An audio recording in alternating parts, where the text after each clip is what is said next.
Doula depuis 11 ans, maman depuis 12 ans, technicienne en travail social depuis plus de 20 ans.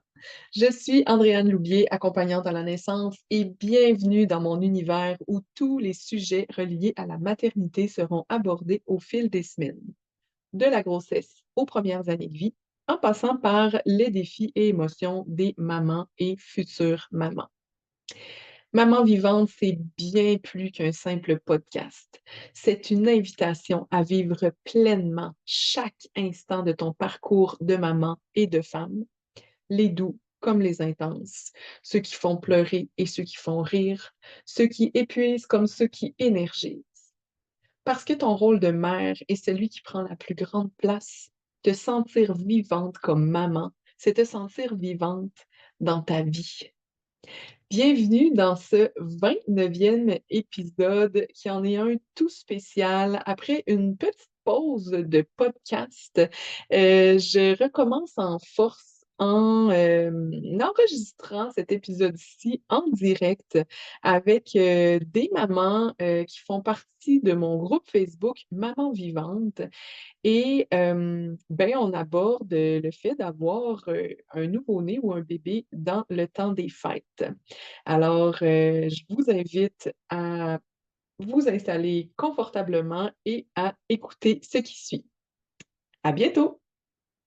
Bonjour, bonjour, bienvenue. Merci d'être là encore aujourd'hui. Pour les personnes qui écoutent ceci sous forme de podcast, sachez qu'il se pourrait qu'en cours de route, je lise les commentaires des personnes qui sont là en direct avec moi. Donc, que je me promène un petit peu à travers les sujets pour pouvoir partager avec les mamans qui se sont connectées ici aujourd'hui. Donc, si vous êtes ici, que ce soit en direct, que ce soit pour les personnes qui écoutent l'épisode de podcast, vous savez qu'avoir un bébé et même des jeunes enfants dans le temps des fêtes, ça amène plusieurs préoccupations, euh, parfois même du stress, je dirais. Tu sais, les virus, la fatigue, la routine qui est perturbée, le bruit, le monde, il y a plein d'aspects qui nous donnent vraiment beaucoup de jus pour anticiper, finalement. On anticipe bien comme il faut comment ça va se passer et pour les bonnes raisons, parce que le temps des fêtes, c'est vraiment un moment où, même quand on n'a pas d'enfant, la routine est bouleversée, il y a une plus grande fatigue. C'est vraiment une période particulière dans l'année. Donc, quand on a des enfants, quand on a un jeune bébé, on ajoute à ça des facteurs super importants. Puis, suite à la discussion qu'on a eue dans le groupe Maman Vivante, mais aussi avec mes expériences passées et même, je dirais, présentes, hein, parce qu'on se rappelle que mon enfant le plus jeune a seulement 3 ans. J'ai ressorti ce qui revient le plus souvent, finalement, dans les préoccupations. Et on va voir ça point par point aujourd'hui. Puis aussi, essayer de voir ce serait quoi les possibilités pour rendre tout ça un petit peu plus doux. Donc, je commence sans plus tarder avec les virus. Les fameux virus, peu importe à quel moment de l'année, quand on a un nouveau-né, quand on a un bébé, on les craint fois 1000, encore plus dans le temps des fêtes où tout le monde se réunit, tout le monde se touche, se bécote, se tiennent la main, se font des câlins, etc. Et se rassemblent aussi avec d'autres personnes qui auraient peut-être des virus et qui nous les transmettent. Et tout ce beau nid à microbes-là peut se retrouver éventuellement pardon, dans notre maison. Mais je ne sais pas si je me trompe en fait, mais j'ai l'impression qu'avec la COVID, il y a certaines familles qui sont maintenant un peu plus sensibilisées au fait que c'est important de se protéger mutuellement. Tu sais. Je pense qu'il y en a vraiment qui ont intégré que, OK, je suis malade, soit je reste à distance, ou soit je viens juste pas, tu sais, soit je reste un peu plus isolée à la maison. Si vous faites partie d'une telle famille, eh bien, c'est merveilleux parce qu'assurément, les membres de votre famille vont faire attention à votre bébé, vont faire attention à vous. Bien sûr, des fois, on ne sait pas qu'on est contagieux ou on n'a pas encore de symptômes, mais bref, tant mieux. Il y a des gens qui sont vraiment plus attentionnés par rapport à ça que d'autres. Pour les autres, je ne vous surprendrai pas en vous parlant dès maintenant, dès le début de cet épisode, de ce live, en vous parlant de portage. Bien sûr, vous le savez, je suis monitrice de portage, j'ai porté moi-même mes enfants, je suis 100% vendue parce que quand on a notre bébé collé sur nous, les gens gardent une distance. Ils n'ont pas vraiment le choix, hein, parce que venir bécoter notre bébé alors qu'il est en portage, c'est très, très, comment dire, envahissant là, pour le parent. On dirait même que ça se fait pas finalement. Donc, naturellement, il y a une distance qui s'installe, mais aussi au niveau du toucher, là, les gens ont moins tendance à toucher notre bébé, surtout son visage. Fait que, belle distance naturelle. Souvent, les gens disent, ah, tu sais, on dérangera pas, il est bien, il fait dodo, ils viennent voir, ils regardent, mais gardent leur distance. Fait que c'est un incontournable. En fait, c'est un incontournable pour tout le temps des fêtes, pour toutes sortes de raisons. Le portage, vraiment, c'est votre allié. C'est déjà tard dans le mois de décembre, au moment où vous écoutez ceci, au moment où on enregistre ceci. Si vous n'avez aucun moyen de portage, que vous vous dites, mon Dieu, ça serait vraiment une bonne idée, mais j'ai rien ou j'ai rien avec lequel je suis confortable, écrivez-moi. Ça va me faire plaisir de vous guider, même si on est un peu à la dernière minute. C'est sûr que il y a moyen là, de trouver une solution pour vous. Évidemment, au-delà du portage, ben, c'est sûr que je vous invite fortement à ne pas vous gêner de nommer que s'ils sont enrhumés ou ont un virus ou le moindre symptôme, de ne pas toucher à votre bébé puis de ne pas prendre votre bébé. On dirait que ça va de soi, mais je pense qu'il y a beaucoup, beaucoup, beaucoup de nouveaux parents qui sont très mal à l'aise de demander ça parce qu'ils ont peur de paraître un peu freak, un peu comme trop intense, alors que non. La vérité, on la connaît. On le sait qu'un simple petit virus pour un adulte peut se transformer en quelque chose de vraiment plus grave pour un bébé. Son système immunitaire n'est pas 100% aussi fort que le nôtre, même si on l'allait, même s'il a déjà attrapé un rhume, on le banalise pas. Combien de parents disent hey, avoir su que le rhume de tel se serait transformé en détresse respiratoire pour mon bébé, tu sais? Ben, on le sait maintenant que ça peut avoir ces conséquences-là sur nos enfants, sur nos bébés. Donc, on se gêne pas, on refuse carrément que les gens prennent notre bébé s'ils ont des symptômes. Sinon, ben, demandez aux gens de se laver les mains, surtout si vous avez un tout petit bébé.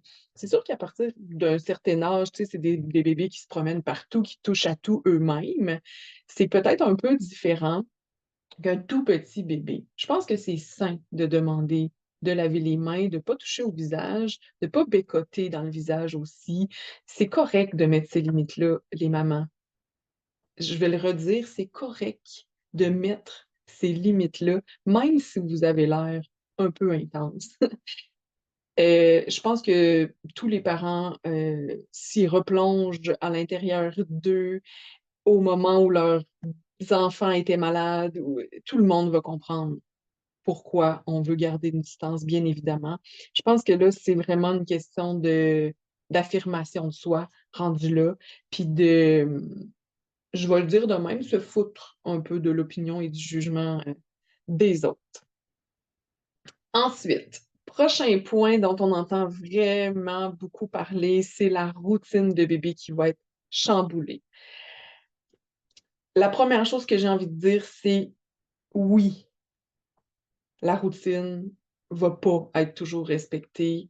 Puis oui, souvent, le lâcher-prise, c'est notre meilleur ami. Euh, je pense qu'il faut tracer une ligne, trouver euh, c'est où que c'est correct. C'est correct qu'on dépasse un peu l'heure de coucher. C'est correct que mon bébé soit plus fatigué. C'est correct, là, tu sais. Et on tombe dans l'autre côté où là, il peut y avoir une fatigue excessive, des pleurs intenses. Et là, on est complètement déstabilisé.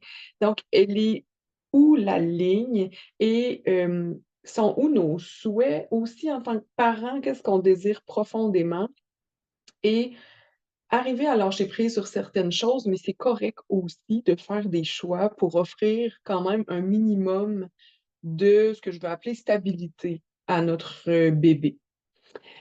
Euh, c'est sûr que quand c'est possible, si vous jugez que c'est nécessaire et pertinent, ben, vous pouvez quand même faire une petite routine d'avant dodo à votre bébé, même si vous n'êtes pas à la maison. Par exemple, vous êtes chez quelqu'un d'autre, ben, pourquoi pas dire hey, moi, j'irai donner un bain à mon bébé.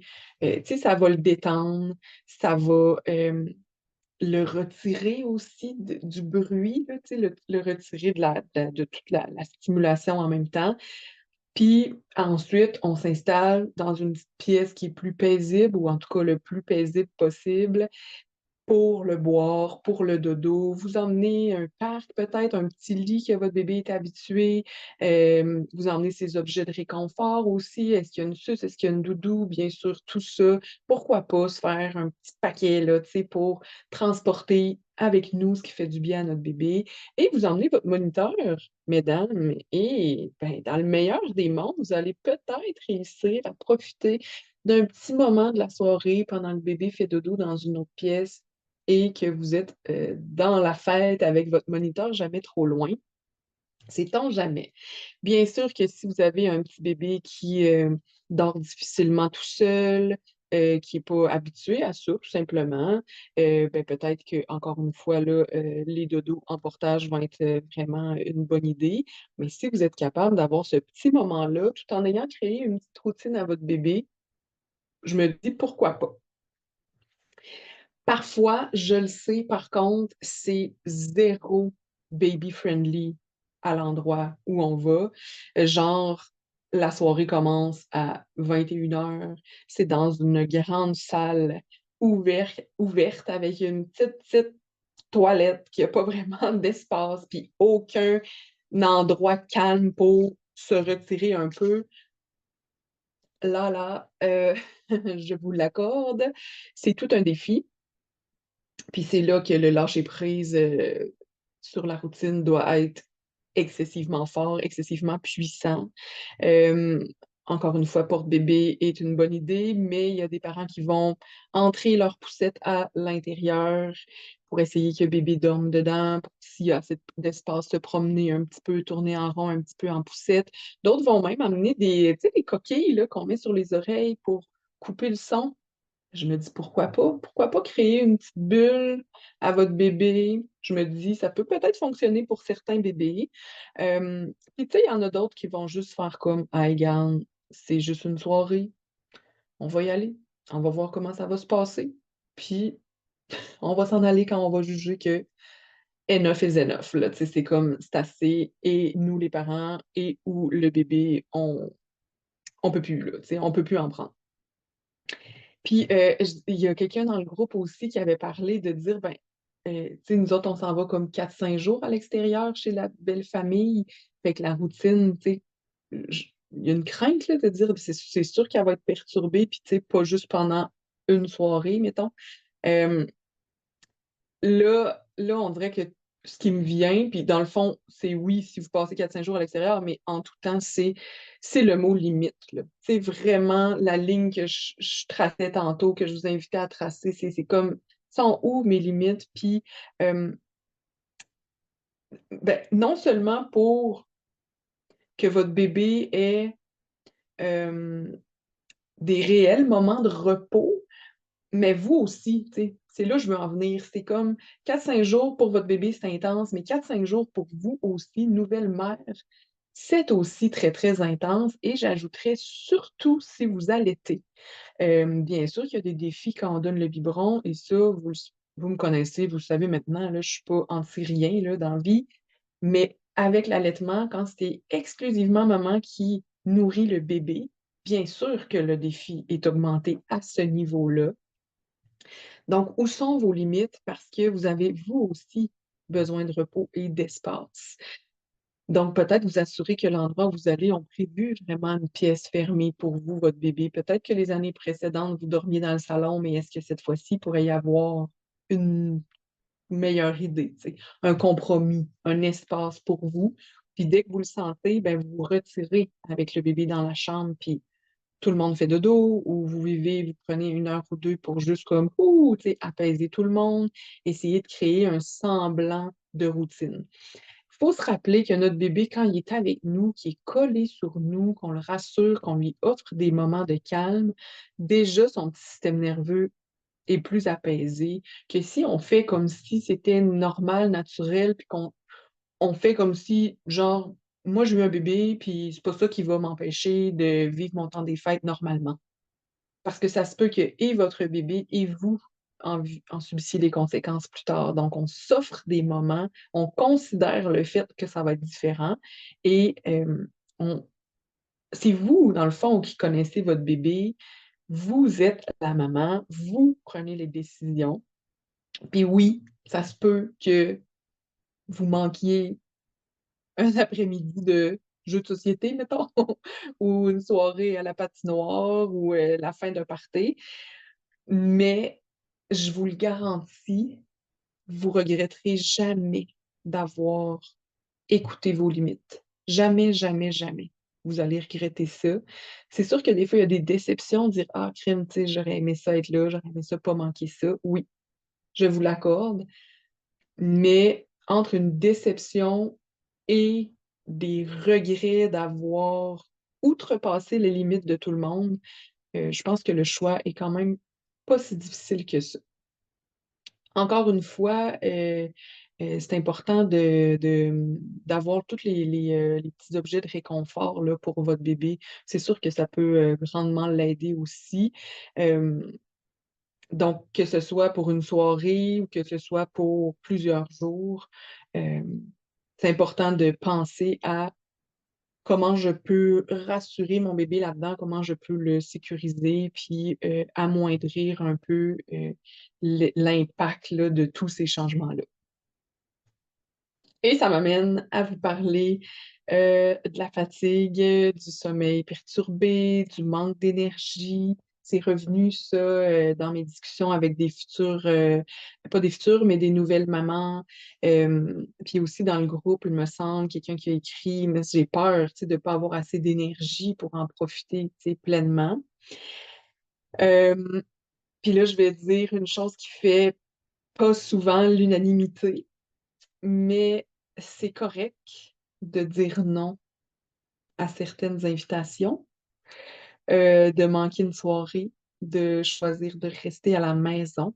C'est correct.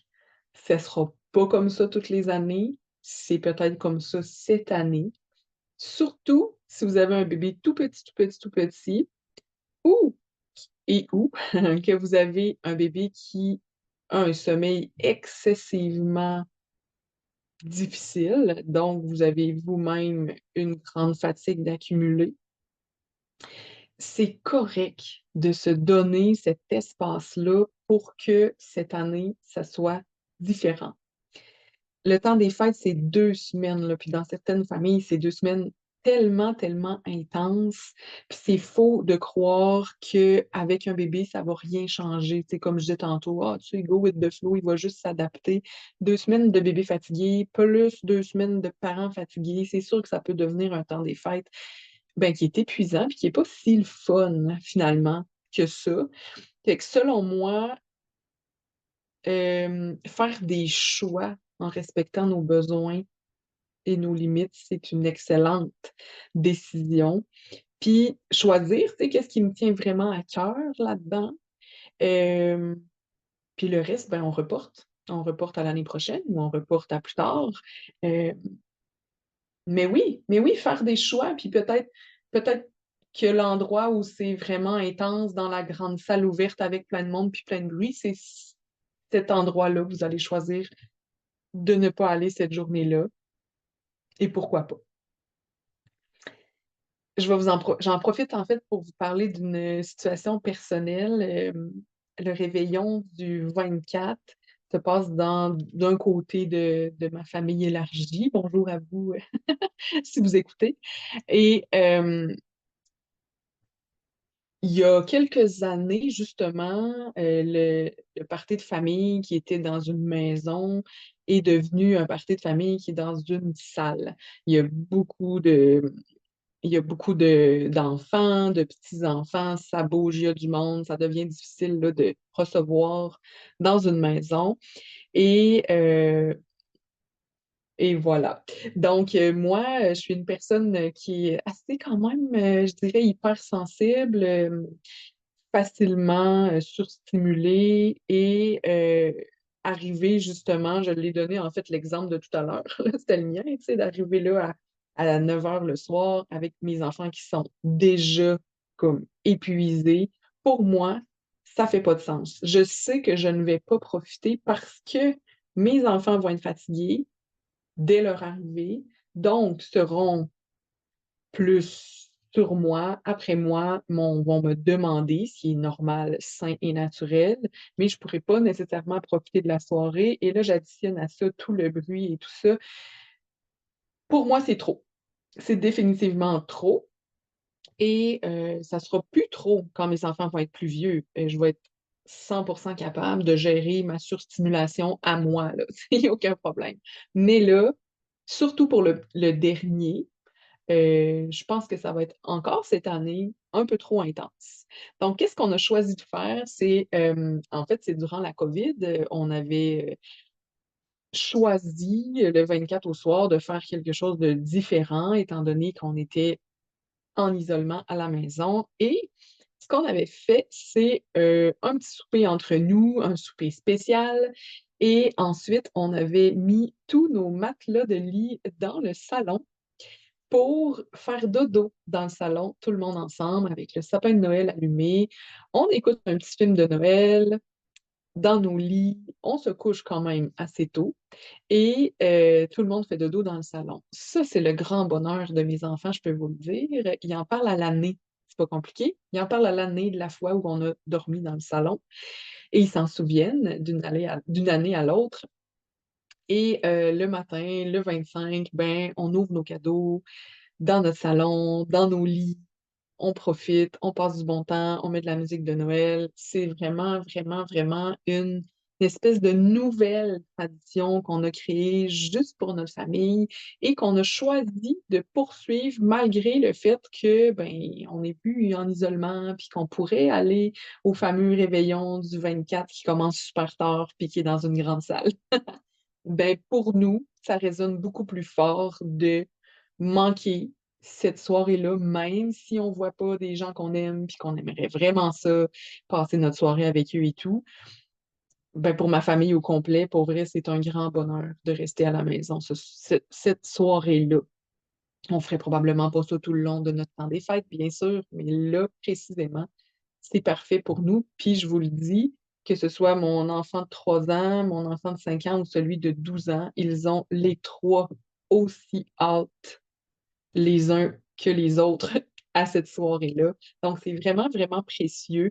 Puis, ça m'amène justement à vous parler de nouvelles traditions pour votre famille. C'est tellement le fun à instaurer. C'est beau, c'est doux, puis c'est à votre image, puis ça évolue avec les années, justement pour respecter les besoins et les limites de tout le monde, finalement. C'est c'est vous qui les choisissez. Il n'y a rien d'imposé, il n'y a rien qui vous fait comme ouf, que ça me tente pas cette année, là. Non, parce que vous pouvez le créer parfaitement pour votre famille. Fait que je vous invite à réfléchir à ça. Qu'est-ce que vous pouvez créer de nouveau pour votre petit cocon familial à vous?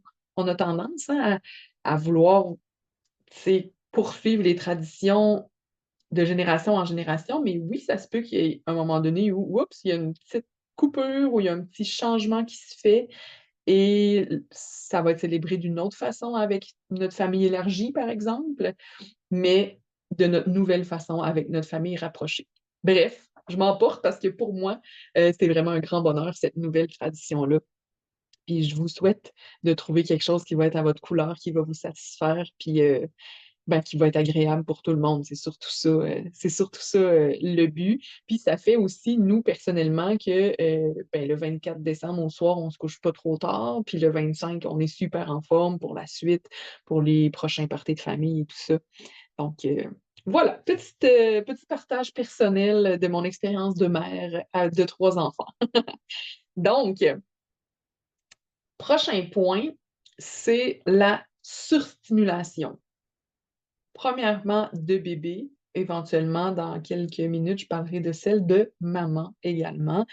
Je l'ai glissé un petit peu tout à l'heure que j'avais une espèce d'hypersensibilité quand il y a beaucoup de bruit, beaucoup de monde et tout ça. Et je sais que je ne suis vraiment pas la seule. Mais je commence par bébé. Ouais, je lis ici une maman qui me dit: «Oh que oui, c'est vraiment difficile avec la fatigue, le bruit, s'occuper de bébé en même temps». Oui, 100%, je suis 100% avec toi là-dessus. C'est vrai que c'est rochant pour une mère, entre autres, souvent pour un père aussi, mais entre autres pour une maman, de vivre tout ça. Donc, j'en reparle. Je reviens à bébé. J'ai mes petites notes ici là, parce que sinon je vais trop m'égarer. Alors, la surstimulation de bébé, bien sûr, le bruit, le monde, les odeurs, faire de la route, la fatigue, aller dans les bras de personnes inconnues ou très peu connues. Votre bébé, là, surtout les tout petits, même s'il dort paisiblement de bras en bras, pendant la soirée, mettons, tu sais, grand-maman le prend, puis ma soeur, ma cousine, mon oncle, je sais pas qui, prend bébé. Même si votre bébé dort paisiblement puis qu'il a l'air vraiment bien, il le sait qu'il est pas en train de chiller dans vos bras. Il sait. Il sait que c'est pas vous. Son petit système nerveux, là, il peut devenir surchargé même s'il pleure pas puis qu'il a l'air super bien. Les odeurs, il sait, votre bébé, que c'est pas votre odeur, votre voix, votre, votre façon de le prendre. Il sait, il sait. Ça s'enregistre comme dans le petit système nerveux. Même chose si votre bébé il est plus vieux, puis qui est super de bonne humeur dans la soirée, qui a mangé avec vous, qui est heureux, qui danse, qui, tu sais, qui est sur le party, là. Tu sais, des fois, on a des bébés là, sur le party, puis c'est parfait, là, les petits party animals, là, sont full de bonne humeur, puis c'est merveilleux, il faut en profiter, c'est beau à voir, vraiment, là. Tu sais, c'est pas 100% du négatif, cette histoire-là, mais ça se peut qu'après ça, que ce soit un nouveau-né qui a super bien dormi dans les bras de tout le monde, ou même dans vos bras à vous, ou un petit bébé qui était super de bonne humeur toute la soirée, et puis vous avez laissé vivre sa vie de bébé sur le party, puis c'est impeccable si votre décision, elle est assumée, ben, ça se peut que ces bébés-là, ils soient plus agités, qu'ils pleurent plus, surtout en fin de soirée et dans la nuit, clairement. Ça se peut qu'il ait besoin de tétés de réconfort beaucoup plus souvent, qu'il ait besoin de vos bras plus souvent que d'habitude. Ça se peut qu'il ait besoin d'une présence, heu, d'une sécurité, que savoir que vous êtes là. Ça se peut que vous fassiez du cododo même si c'est pas dans vos habitudes. Ça se peut. Puis c'est correct de s'adapter. Il va vivre beaucoup d'émotions, votre bébé, avec imaginez là, juste les lumières partout, c'est super impressionnant. Les voix de tout le monde, tu sais, les éclats de rire de tout le monde, les bébés sursautent, il s'en passe plein de petites affaires. La musique qui est souvent présente, si votre bébé est plus vieux puis qu'il goûte toutes sortes de choses nouvelles, il y a plein de choses qui font que le système nerveux s'active, puis votre bébé, il va sans doute avoir besoin de juste laisser sortir les tensions, le stress accumulé, tu sais, même si c'est pas un stress, au sens, que nous on le vit là, c'est des plein de petits stresseurs pour votre bébé. Puis ça va arriver qu'il va avoir besoin juste de se dégager, de se libérer, puis ben, on les accompagne, nos bébés. Si tous les autres besoins sont répondus, ben, ça se peut que la seule chose que vous ayez à faire, c'est de l'accompagner dans les pleurs. Vous coller avec lui, le réconforter, comme je disais, peut-être faire du dos, même si c'est pas dans vos habitudes. Le masser aussi, là, j'en parle souvent si vous me connaissez, là, des pressions profondes. Là, si vous l'écoutez pas en vidéo, vous me voyez pas, là, mais ce que je fais, c'est qu'avec une main, je serre mon bras, c'est comme pour calmer le système nerveux. Tu sais, nous autres, des fois, là, quand on est stressé, on brasse nos bras, on brasse nos mains comme pour se libérer de tout ça.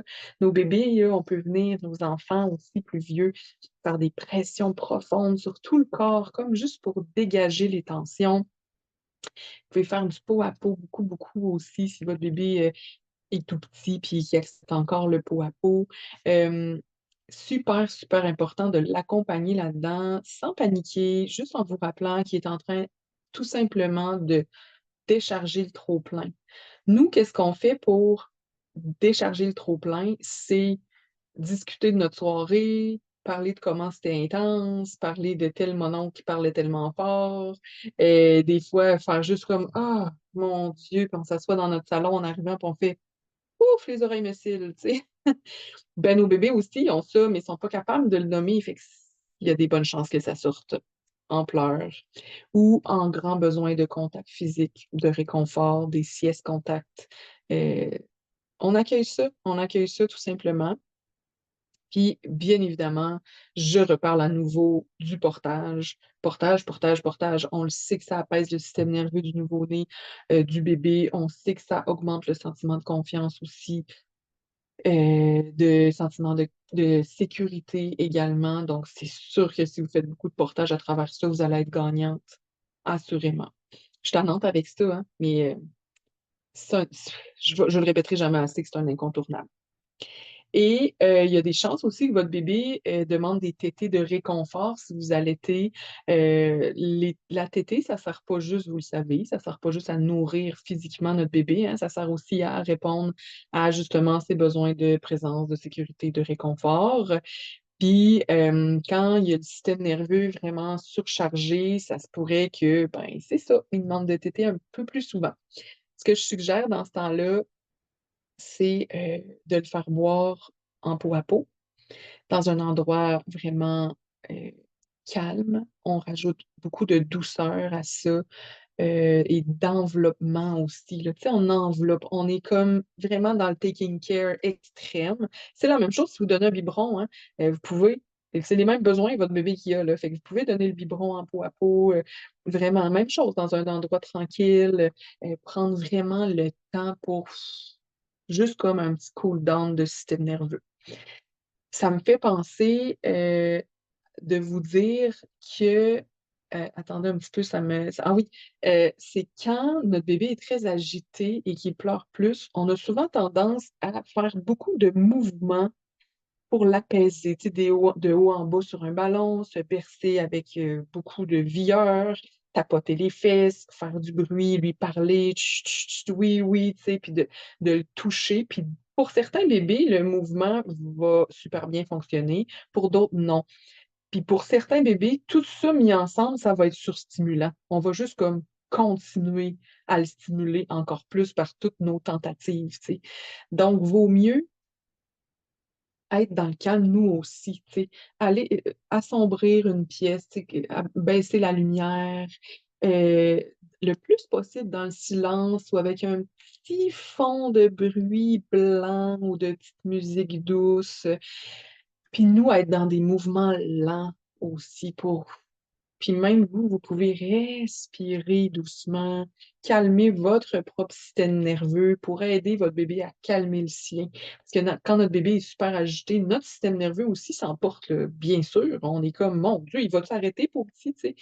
Mais juste l'accueillir, puis juste faire comme, ouais, tu sais, je t'entends, mon bébé, puis c'est vrai que c'est tough, puis viens, on va aller juste essayer de se calmer avec le plus de douceur possible. Donc, si vous voyez que vous essayez un peu de marcher, puis de sauter, bouncer, puis tout ça, puis que ça ne fonctionne pas, peut-être de penser que ben, votre bébé aurait besoin de l'inverse. Et, ah oui, petit truc de même, ça de même en passant, il y a des bébés aussi qui ont besoin d'être déposés.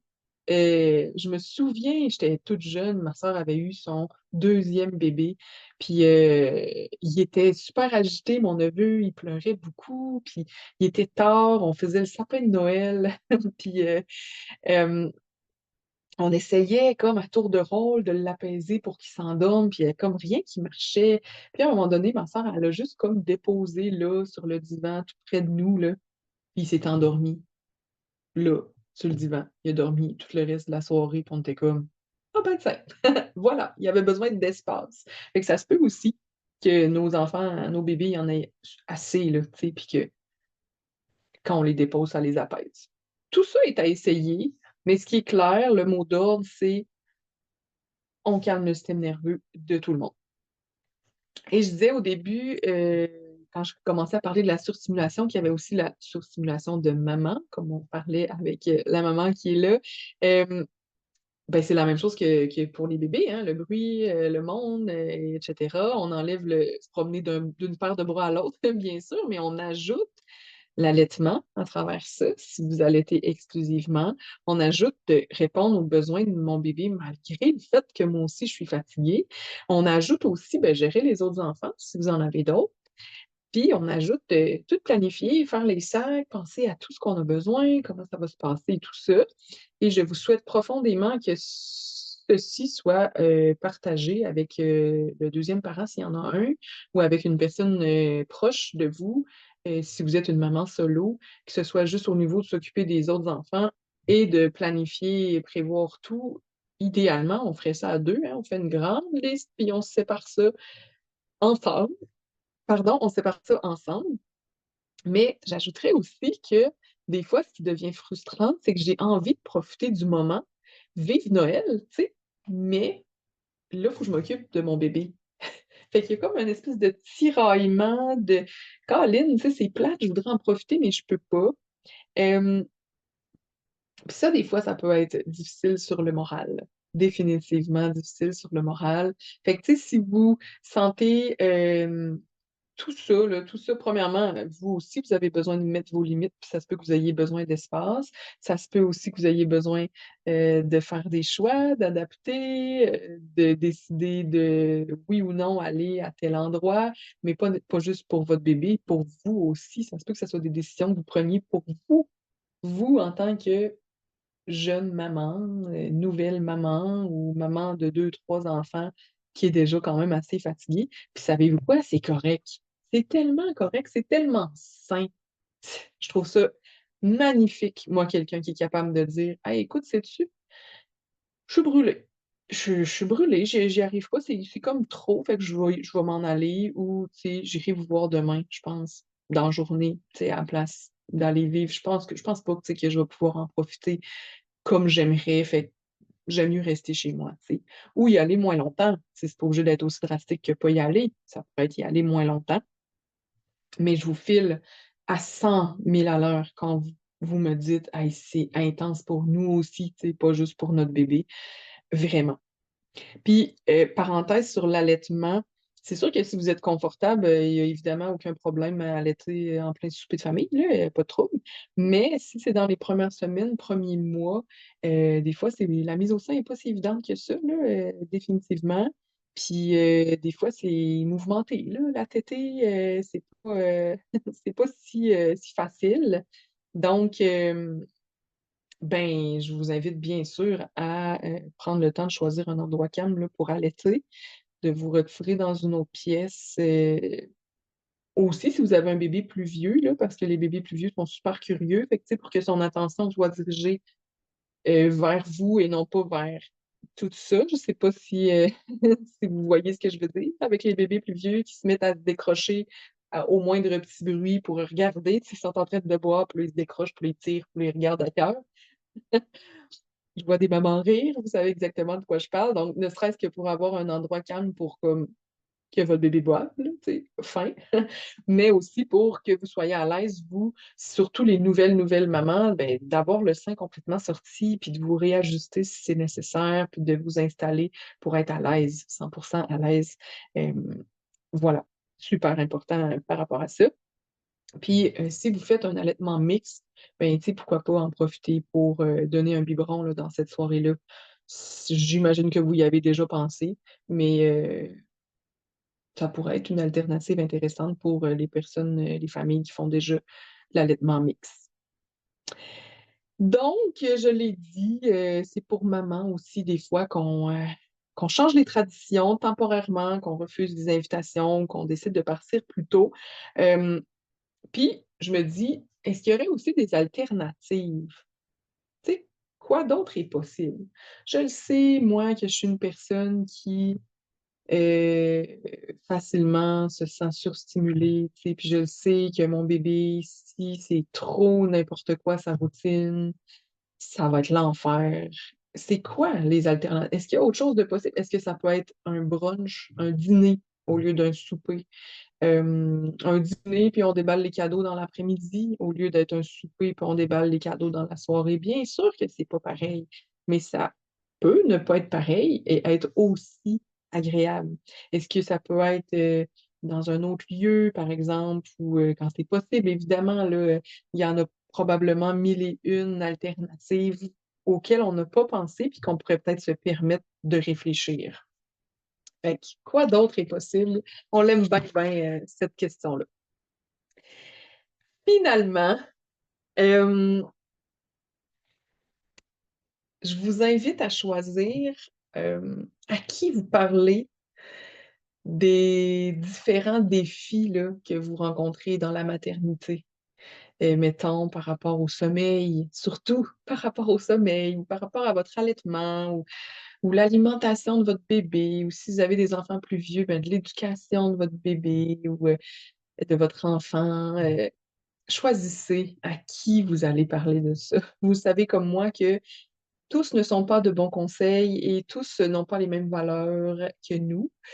Puis quand on est fatigué, on est vulnérable, ça prend pas grand-chose pour nous rentrer dedans, pour nous remettre en question, pour se demander si on est donc incompétente ou pas, puis d'être vraiment déstabilisé. Fait, fait ah oui, c'est ça. Exact. Il y a une maman qui dit est-ce que ton bébé fait ses nuits? Oh oui, oui, oui. Même si votre bébé fait pas ses nuits, là, ça serait comme correct de dire qu'il est fait, là, tu sais, quand c'est ma tante chose qui vous pose la question, puis vous savez très bien qu'elle va vous dire de le laisser pleurer, là. Ça sert à rien d'avoir ces discussions-là avec ma tante chose. Ça sert à rien. Y a-tu de quoi à dire de plus que ça? Ouais, c'est ça, des mensonges blancs, exactement. C'est des mensonges blancs. C'est correct. Vous pouvez choisir vos combats. Moi, j'ai un oncle, à chaque fois qu'il me voyait porter, il me disait tout le temps, tu vas le rendre capricieux, ton bébé, là. Il ne voudra plus jamais aller à la terre, il va tout le temps être dans tes bras. Tu sais, ce discours-là, c'est n'importe quoi, puis je le sais que c'est n'importe quoi. C'est des fausses croyances, des vieilles croyances. Puis c'est comme, je m'embarque pas dans une discussion à ce sujet-là. Je fais juste comme regarder, puis en fait, cet oncle-là, je fais juste comme partir à rire, puis fin. C'est comme, ça va être ça, puis ça va être tout, là, tu sais, on n'en parlera pas plus longtemps.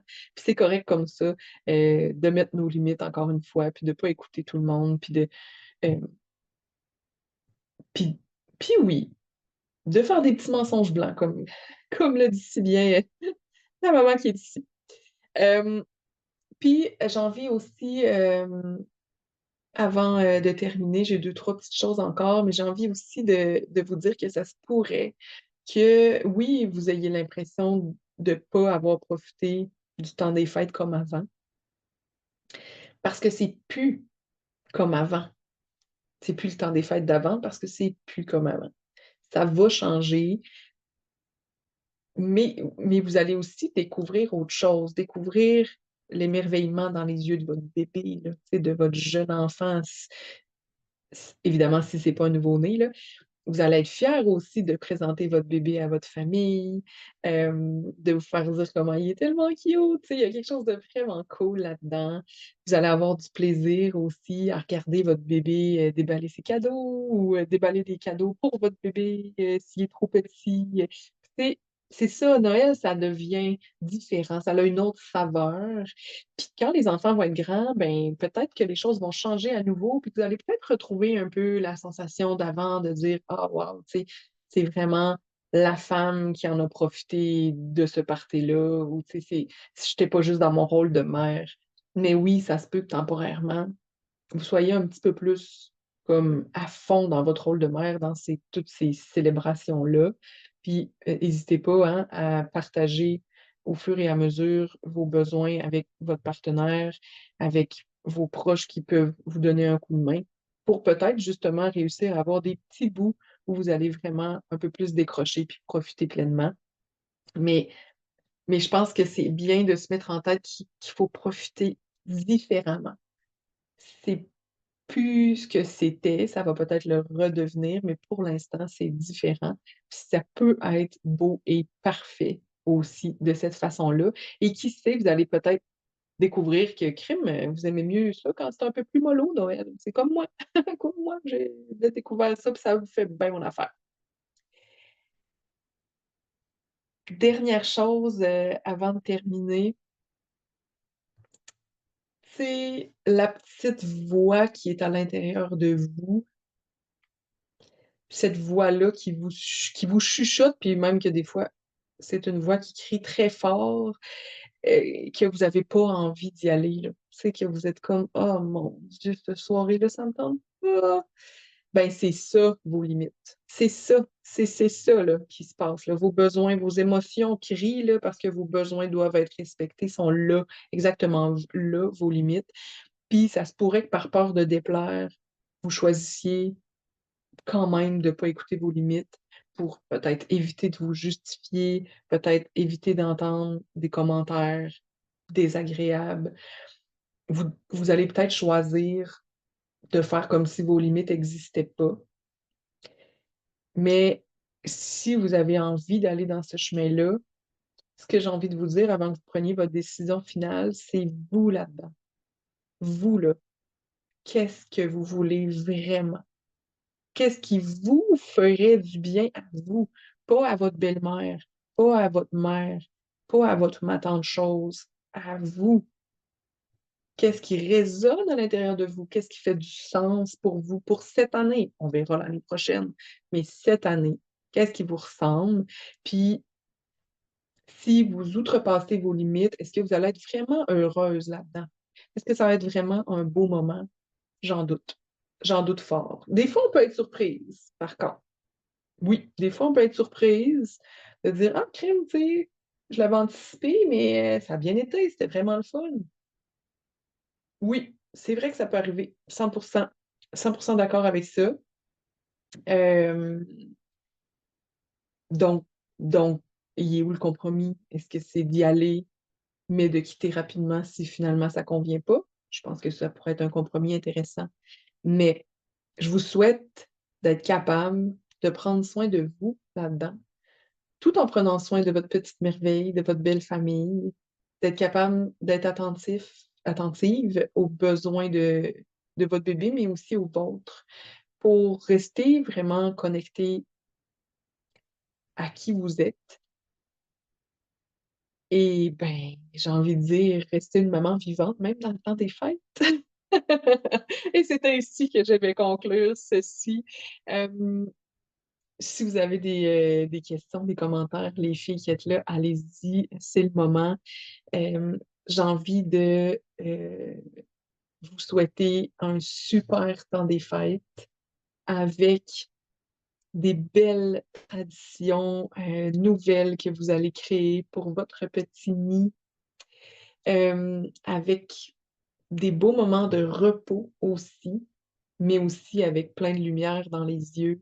Puis, ben oui, peut-être une couple de soirées plus fatiguées, mais que vous allez avoir savouré, puis des soirées dans lesquelles vous allez avoir profité, puis être juste comme dans le moment présent, puis dire, tant pis pour le reste.